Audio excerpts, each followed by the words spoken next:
You've landed at the 13 Moons Women's Temple podcast with your hosts, Sam and Leela. Great. Hi. Oh, it might be nice to, we should probably center ourselves. Yes, that would be really nice to do. Yeah, okay. Let's center ourselves, but let's do, I was going to be fancy, but let's not be fancy. Let's actually do something that will really help with the discussion that we're doing. Let's do alternating nostril breathing so that we can experience a state of equilibrium within ourselves before we touch on how we find equilibrium within a certain subject. Perfect.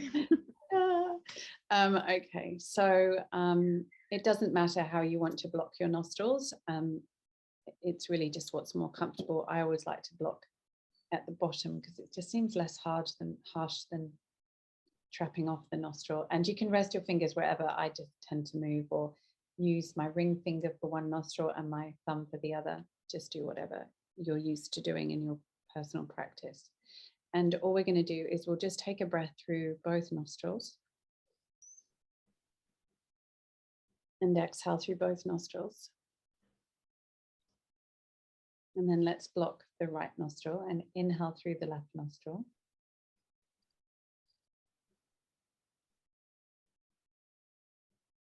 And then block the left, exhale through the right.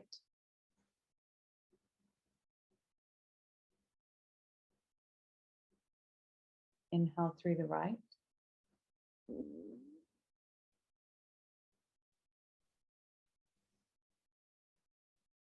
And exhale through the left.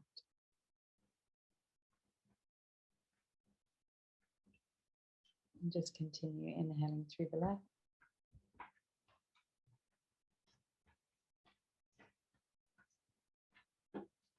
And exhaling right.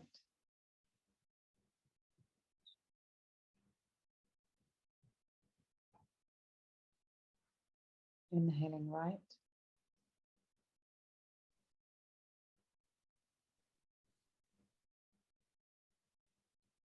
And exhale left. Just do one more in your own time.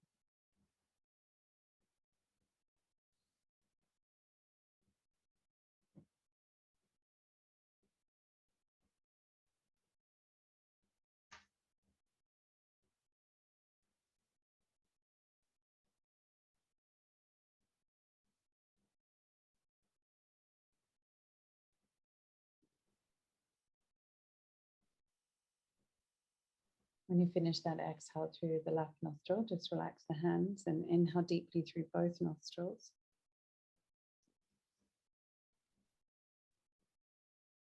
Suspend the breath.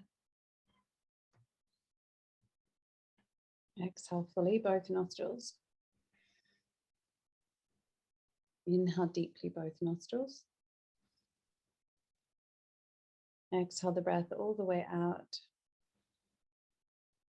Suspend the breath out to supply that subtle root lock.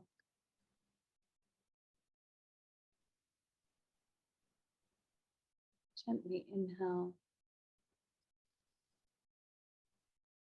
and exhale.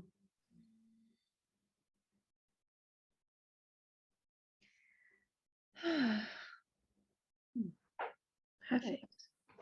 Very simple. Sometimes things are very simple. So, hello everyone.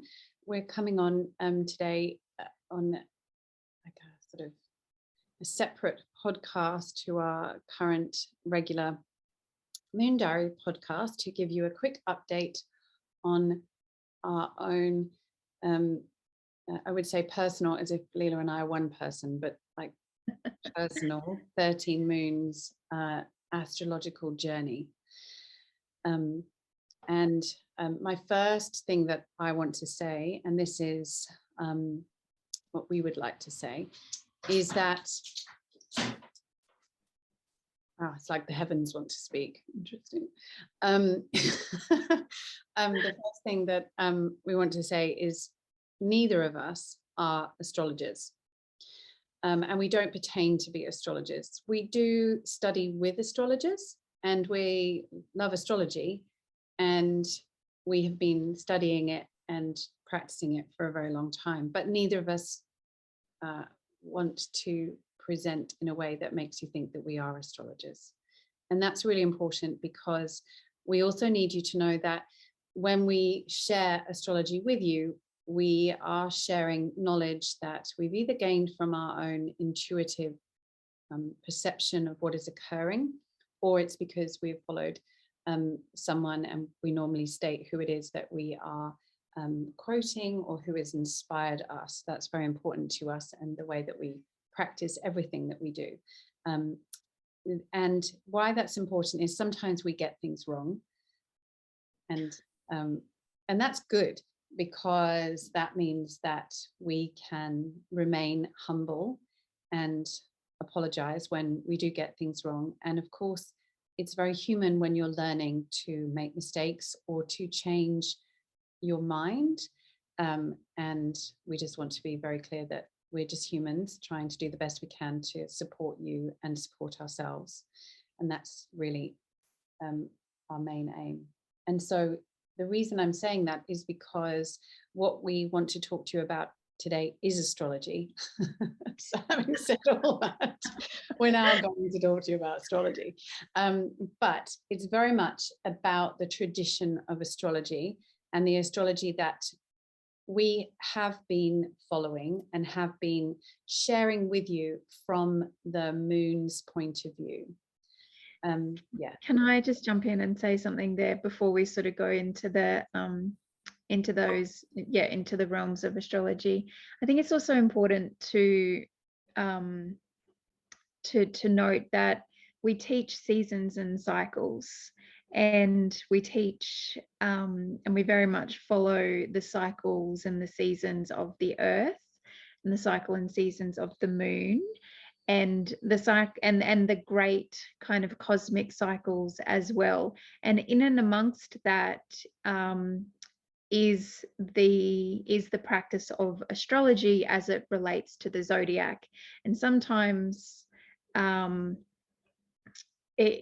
I think it's important to remember that you can follow seasons and cycles without needing to have it completely related to the zodiac, but that when we do look at that great or at our local cosmic neighborhood, we get deeper insights and understanding. And that's why we sort of with Sam and I not being astrologers, we never, all our 13 moons venture and business is not about delivering our teachings of Kundalini yoga with the teaching of astrology, but that they very much complement each other, because we're about following your personal seasons, your personal cycles, the seasons and cycles that we are a part of on the earth, and then the greater seasons and cycles. And this is going back to you, Sam, with what you're about to sort of introduce, is there are a number of ways which we are discovering and learning that you can track these greater cycles, and we're on a real awesome journey with that. Yeah. So so when you, so as Leela was just saying, which is we want to follow what it is that we're seeing in our direct surroundings. This is the first thing that's important. So one of the things that we're acutely aware of, and some of you will have heard us talking about this many times, and if you've been studying with us on the Healers Training, you'll notice this. We've discussed how the astrology that we're following seems to pertain a lot to the northern hemisphere, and we are in fact here in the southern hemisphere. And this sometimes doesn't sit brilliantly with us. So that's been the first thing. And this happened, we started to think this, really, we started teaching this Healers Training this year. It's like, wow, this is so interesting. Here we are, we're about to start the zodiac. We're talking about Aries being, the start of the zodiac. And yet here in Australia, we're coming into autumn.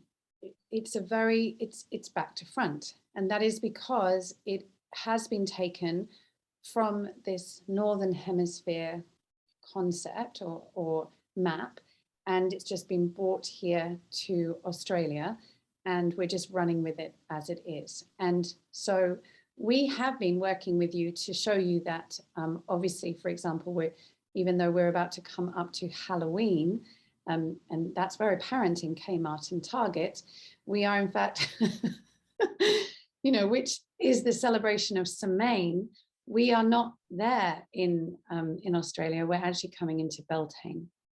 And so it is confusing because we've taken it out of context. We've picked something up from one place, brought it over and dropped it into a different land. And there is a lot more we could say about all of that. And that's probably a whole different podcast. So we won't go there now because there's so much conversation to be had around the cultural appropriation of all of these things, many of the things that we do. And we do consider this a lot and have done, especially with yoga over the years that we've been teaching. However, what we want to talk about today is what we're seeing in the sky. So both Leela and I have these amazing apps on our phone. We can't recommend them enough. It's called Sky View. And we love them because it means that we can go outside and look up and find what the constellations are at any one day. And it's beautiful and it's fun to do with the kids. I mean, that's why I got it. I think why you got it initially too. Yeah. Yeah. Because we were like, wow, what star is that? And, we're looking at something in some far off galaxy, and it's really nice. And I think we're both, you and I, Sam, we're cosmically minded. And so we like to explore what's happening out there. And sometimes we find out that it's not a star, it's actually a satellite. Oh yeah, that's fun too. And then all the fake junk. Too many.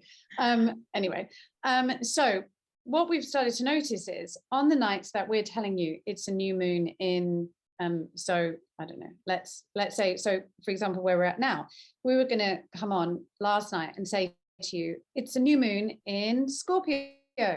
That's brilliant. And it is tropically. I'll get there in a moment. But if you look up at the sky through your Sky View map, it's actually going to show you that the constellation that we're sitting under is actually Libra, and we haven't moved into Scorpio yet. So then we start to ask the question, why? Why is that happening? And this was where what we're about to talk about came from for us. And that is that what we have learned, and it's not something new, I'm going to be honest, because I really just need to be clear on this. We have an amazing friend called Simi Sutton, who has been teaching this type of astrology for a long time, and we both hold her in high regard. And she also teaches 13 sign astrology, which we've both looked into, and we hold everything that she teaches in high regard. And she has been talking about this for some time. But when we first started learning this from her, or considering it with her, it was almost like it's too much. Like it was. Because it's and she's amazing. The way she's talking about it is like, yes, this is the way forward. We've got to, embrace this, move forward. But for us, it was like, oh, this is too confusing. It's so much easier to sit with what we know. And that's where we're at right now, because we're at this place where even just before we came on to talk, one of the things that Leela said to me was, isn't this just going to confuse everyone?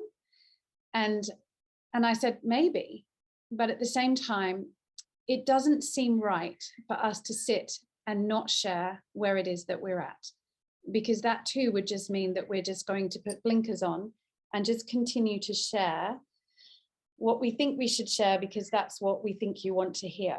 And we're definitely not about that. Yeah. And also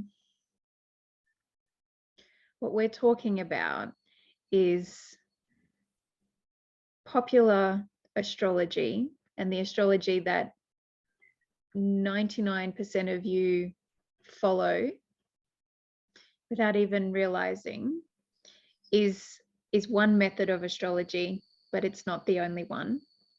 And it's also not the language of astrology that is playing out in the real-time night sky.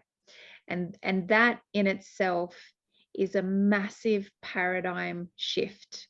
And it takes a lot of energy, and this is the journey. And I think, you know, Sam, we've been on this now for a couple of years. When Simi sort of moved into the 13 sign astrology, that is a massive paradigm shift. How can you have 13 zodiacs in 12, and then you go and Google it and you've got all of the big astrologers going, it's not true, and blah blah. Anyway, so it's a very interesting conversation, and it's a very big thing to go through, because you have to change predominantly what you believe, and then you have to ask yourself, well, why do I believe the thing that I'm believing? And then you have to ask yourself, why should I change?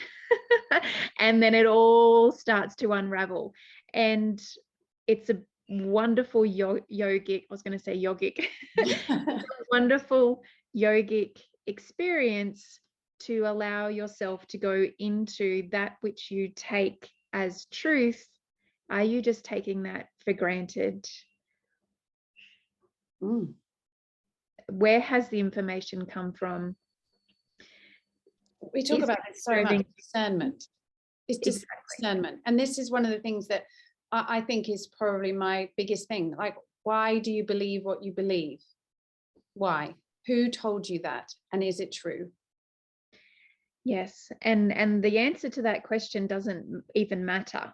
It's not to say, and this is not to say that anything is right or wrong, but in the process of unraveling beliefs, you have to be able to recognize that anything is possible and anything can be right, and the belief that you once had could still be the truth, or perhaps its truth has come to its end. So very cool, very cool. Yes. And I think as well, the other thing is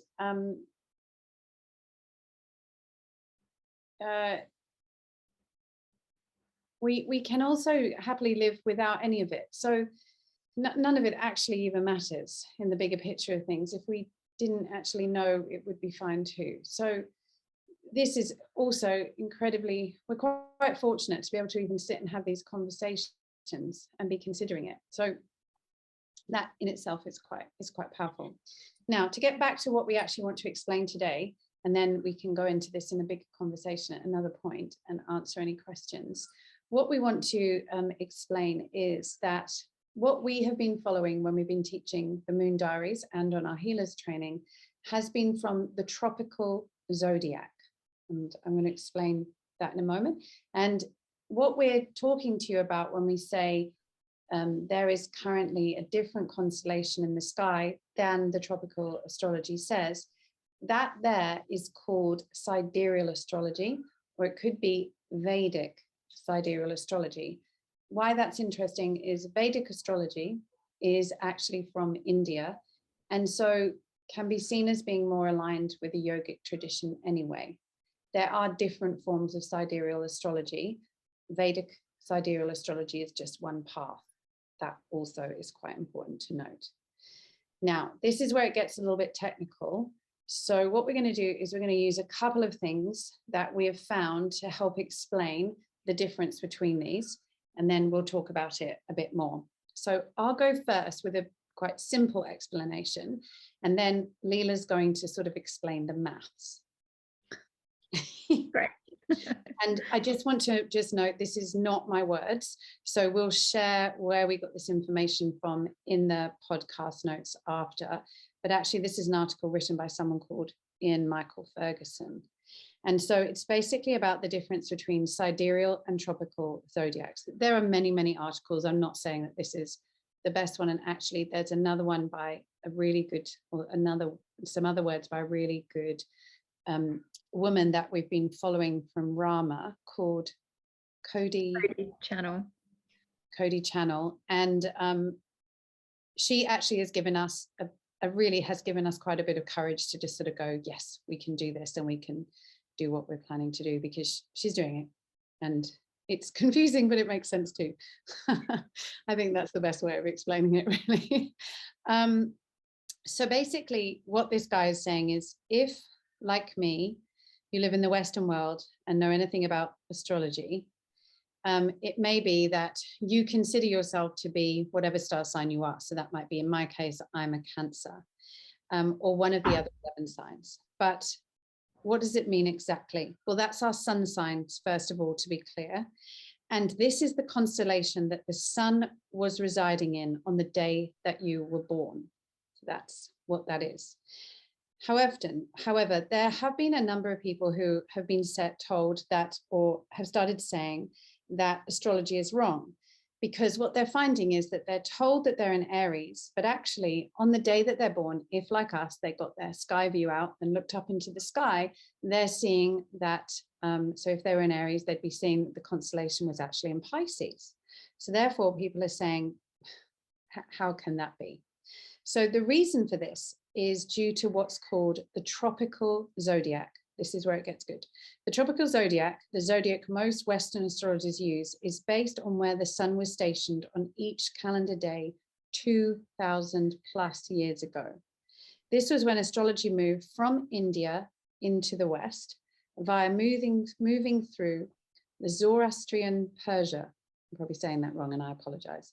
When this happened, a big philosophical debate took hold relating to the predestination versus free will. And it also led to the tropical zodiac. That is to say that the tropical zodiac, the zodiac became frozen in the sky as the sky thousands of years ago. So the tropical zodiac was a set date which came from this 2,000 plus years ago. As they moved it across, they kept it there. And here's the thing, the sky isn't fixed. So the Earth, as some of you might know, has a wobble, and this is called the precession of the equinoxes. And over the course of thousands of years, the sky shifts and the constellation the sun was once in is no longer the same on a given day. So for example, if you're an Aries in a tropical zodiac, and thousands of years ago, the sun was in the constellation Aries on the day that you were born.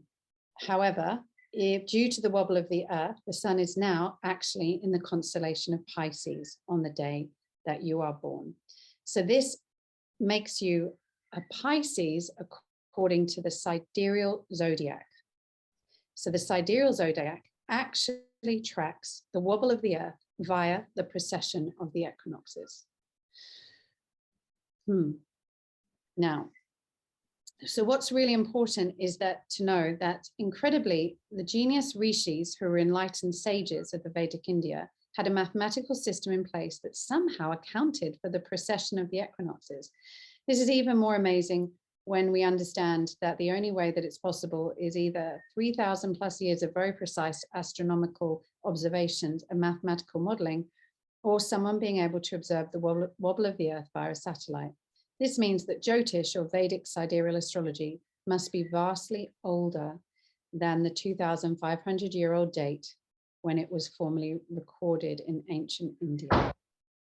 Now we're going to talk about that mathematical equation. Kind of.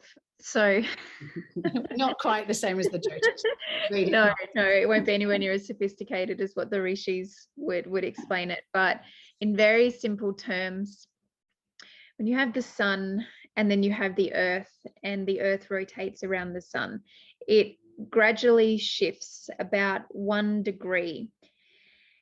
In the zodiac, each zodiac has 29 degrees, and a degree is just a measure of space. And so for each degree, every time, so you'll hear astrologers say the moon is at 29 degrees Sagittarius. That is literally just explaining exactly at what point in space the object or the planet is being observed at. So each zodiac has 29 degrees. And then when you add that all up, that makes 360 degrees of the full circle. Every 72 years, because of the precession of the equinoxes and the wobble of the Earth, the view of the Earth shifts about 1 degree. And so over 2,500 years or 2,000 years, it has shifted just about an entire zodiac sign. Yeah. And this is just what's called the live sky. and this is for live sky astrology, is where you're actually observing what is happening in the night sky, as opposed to a fixed model, which is what tropical astrology does. Now, we want to also be very clear that there is nothing, we're not saying that tropical astrology is wrong, because there is, we just do not want to say that at all. That is not the case. And Sam's going to explain why that's not the case as well. What is very important for us, what's been very important in digesting the change in the paradigm in the way that we're relating to the stars in the sky and the relationship that they have to the zodiac, is through an evolutionary perspective. We have to, and we must, particularly now that we're in this twilight of the Aquarian age, and as we move forwards, and it's essential as Kundalini yoga teachers anyway, that we have to be continuing to take into account what is the evolutionary perspective, because change is the only constant. And what we know to be true of the fixed Piscean age is that when we become too fixed in our ways and we don't embrace change, or we fear change, that only goes to the suppression and the non-evolution of the human being. And so I think what has attracted Sam and I to really embracing or realizing that this is definitely the time to embrace the fact that things are not exactly what they seem, but why, is because we're committed to acknowledging what the reality is right now, and also acknowledging that reality shifts, and that we are only going to continue to see more change, and to not be afraid of that, and to not be afraid of the paradigm shift that will come within you from change, but to be able to step into that with honesty, integrity, curiosity, and no judgment. And it's such a great time to be looking at change, really. Anyway, from an astrological point of view, we are right in the window of change. So there's never going to be a better time than right now, having just had a new moon with a partial solar eclipse, which could be seen as being in the tropical sign of Scorpio or the sidereal sign of Libra. It's actually a perfect time to be discussing this. So there are definitely no mistakes. So what we want you to understand, or how we are going to move forward with this, is we're going to continue to learn, and I'm sure many people will will want to help us, and but that's okay. We're just going to keep meditating. I would definitely, that's, you know, one of the things, because for me, I think that's the biggest thing, is being okay with the uncomfortable part of change. And the uncomfortable part is that some people aren't going to like the fact that we're having a change, or we're considering something different. But that is part of continual evolution. We have to change, and change is one of the only sure things. And so with that, the way we want to explain this to you in a simple terms is, we very much see that the tropical astrology, which is the fixed signs, which is basically connected to the seasons of the earth, because it's fixed on those seasons and on those equinoxes and those precessions without changing. We see that as, you know, very much holding true for the practical 3D aspects of what it is we're physically experiencing at this time. And the benefit of then looking at the sidereal astrology, which is what we're seeing in the sky, is that that can help us to connect more to our emotion, to our emotional intelligence, to our evolution. And it could be said, and this is kind of a lot of discussion about 3D and 5D, that this is much more of that 5D approach to where it is that we're heading. So in a way, it can be seen that one is this physical current time and space that we're in, tropical, and then the sidereal can help us with that futuristic concept, where it is that we feel that we're going to, that which feels more evolutionary to us at this time. And so within any one time, you might find yourself being able to relate to both. And in due course, we will show you how you can explore the difference between your, and certainly if you're learning with us on the healers training, we'll be covering this. We'll be exploring how you can find out more about your sidereal chart.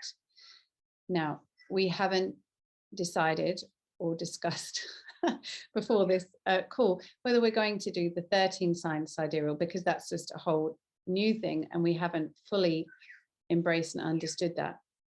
So we'll just get back to you on that. But it's an interesting and I think quite evolutionary approach to astrology. And I'm aware we're using this word evolutionary, and there is such a thing as evolutionary astrology, which is not using sidereal astrology. So I just want to be clear, that's a different type of astrology. I'm just talking about this in a case of is progressive. And so what we're discussing is progressive astrology, which means that it's following the progression of the sky. And that's how I want to explain that. So that in a nutshell is where we're at. It's super exciting. It can also make you just go, I don't even know what you were just all talking about.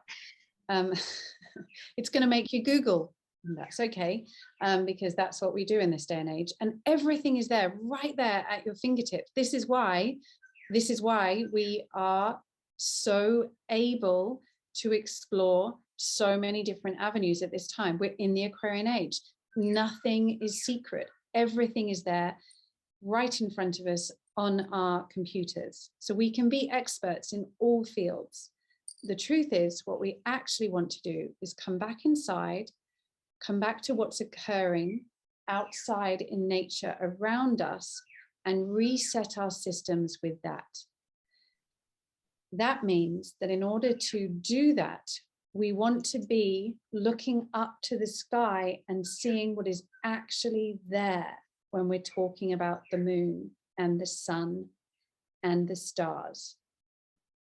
You know, as above, so below. And we want to have that experience of knowing, yes, what is the state of my mulberry bush at this time? Does it have mulberries on? Is it coming up to its highest form of abundance, or is it deeply in rest? And how are the constellations playing out around that seasonal shift? And how does that help me to understand myself better so that I can better serve my community? Because, can I just carry on for a second? Yeah, because one of the things that I'm really struck with is I was listening to someone talk and they were saying that it is actually relatively recently that we have started using astrology for personal predictions. And if you think about it, it's quite Piscean to really dive into that, to get this understanding of who am I? What are my gifts? What are my traits? Where are my skills? And we are moving, or we're on that cusp of moving through the ages from the Piscean age to the Aquarian age, where actually we're moving from this me to we. And so progressively, it could be seen that we actually want to get back into thinking, how can I work with the seasons and the constellations to better serve my family, my community? To be a better person for that, rather than to be a better person so I can win. Anyway, it's just an interesting, I think quite interesting. So sometimes we go forward, but we pick up some of the things that might come from far back. So this is a bit like the way that fashion evolves, but it's also thinking about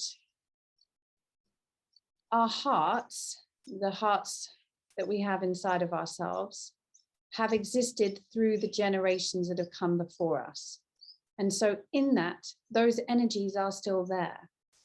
Our souls embody that generational programming. And although we have lived in this Piscean age for a huge chunk of time, we can also say that we also too came before that. And so some of the progressive knowledge does indeed come from the past and will lead us to new futuristic viewpoints. And that's all part of the soul's evolution, because just like I said right at the beginning, being human means that we make mistakes. And I think we can all see how that's playing out in the world. And if we could all be a bit more humble and really just start to come back to what is around us in nature, protect nature and learn from nature, then we're probably going to see the most important, powerful, loving, compassionate and kind progression that is really necessary right now. Yeah, and I would say it's also really important at this time to really start to question and inquire into how much of what you believe has been inherited from the Northern Hemisphere, and how much has our society and our culture just adapted by inheriting a Northern Hemisphere culture or cultures, and how well is that actually serving us and to what end. And that can be said for astrology, but can be said for a lot of things, particularly the kind of like the bane of our existence at the moment is Halloween. Because the only reason Australia has anything to do with Halloween is because it's become a commercial venture, and it's a Hallmark holiday. And you know, I'm dreading it, because you know, the shops have just marketed to the kids, and the kids are now cannot wait for this day that they get to go around the neighborhood and get all dosed up on lollies. And so we don't have to participate in that, but I have to break my children's hearts by saying, well, you can't do that because it's actually wrong. It's what are you doing in our society that puts parents in that position? And it's just come, you know, potentially through ignorance and then vulnerability, and we've just allowed this occasion to occur. But it's not even the right time for that event or that occasion or that seasonal holiday where we live. So what are we actually doing? And that is not the only example, but that's a great one right now. So it's you know, actually stop and think, why am I doing the things that I'm doing? Really, why? And then if you can find just an honesty to that, you'll find that you'll have a bit of a shift in consciousness, because you similarly to where we went, well, this moon is not where the astrologers are saying that it is. And we just had a shift in consciousness, and we need to find out why we've been saying what we've been saying. And I, you know, that, yeah, absolutely. And it's challenging. It's not to say if you know, are excited about Halloween, that's wrong. This is important too, because it's, and I want to say that because we very much have this concept that, yeah, you know, this non-dual approach. So there not being anything that's right, there not being anything to wrong. It's actually what's true to you. It's actually what is true, what sits right with you. And one of the reasons why we're, you know, sharing what we're sharing is because, yeah, we want to share what sits right with us. And that comes more and more when you practice Kundalini yoga. It becomes a lot easier to get clear about what is true. And we've had to do that in many ways, even through our yogic practice over the last few years. Most yogas have, and we have really quite dramatically had to have really long, deep conversations between each other, with ourselves, in our meditations, about what it is that we believe and what it is that we share. And so being clear about that is not easy, because sometimes it can be met with disapproval. One of the gifts that we get from Kundalini Yoga is the ability to actually be okay to share our truth, knowing that your truth might not be the same. And that's our Satnam. and that's why we're sharing what we're sharing. So the main reason for this podcast is so that some of you who are interested can jump on and listen, and then make some decisions and come along and talk to us about what it is that that you feel. And we will start to share what it is that we're learning in our trainings and in our moon circles. So if you are already part of our moon circle community, then you will start to notice that we share this in a very simple way over these next few weeks and coming months. And I think that as we continue to do this, it will become much more succinct, and it will become easier to make sense of. And we hope that it helps you to expand your evolutionary knowledge and progressive insight into all that actually is. Yeah, Satnam. Yeah, so that's it. There it is. There it is, it's out there. Now to tomorrow. To tonight, actually. We have our moon circle this evening. I'm looking forward to being in that space. So yes, please let us know your thoughts. Yeah, wherever it is that you're listening to this, you can reach out to us either in the comments, or you can email us, or you can drop us a line in our Facebook group, The Gathering.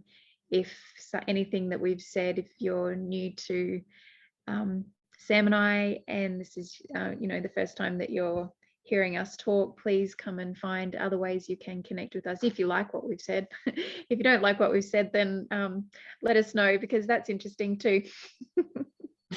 And yeah, but it's about having open and honest conversation and discussion. Oh, what was that you were saying the other day, Sam? Having a good fight, being able to. That's right. It's important for us to know that, yes, we can have we don't have to always think that it's about going to war, and that going to war has to be detrimental. It's about considering when it is a good fight and how it is. And actually, relationships, the capacity to up-level a relationship is based on how well you can argue. And it's not that you have, and it's understanding that you can argue without actually being accusational, without actually blaming the other. But in that, there can be such a growth in the relationship, such a growth in the communication, that if you can move through that, then there's an up-leveling in your relationship. So predominantly, we're looking forward to up-leveling our relationship with all of you. That's right. On that note, Satnam.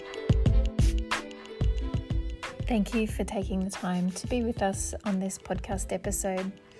These are sound bites and conversations about things we think are important to support the collective ascension towards more love, acceptance, hope, and harmony on the planet Earth.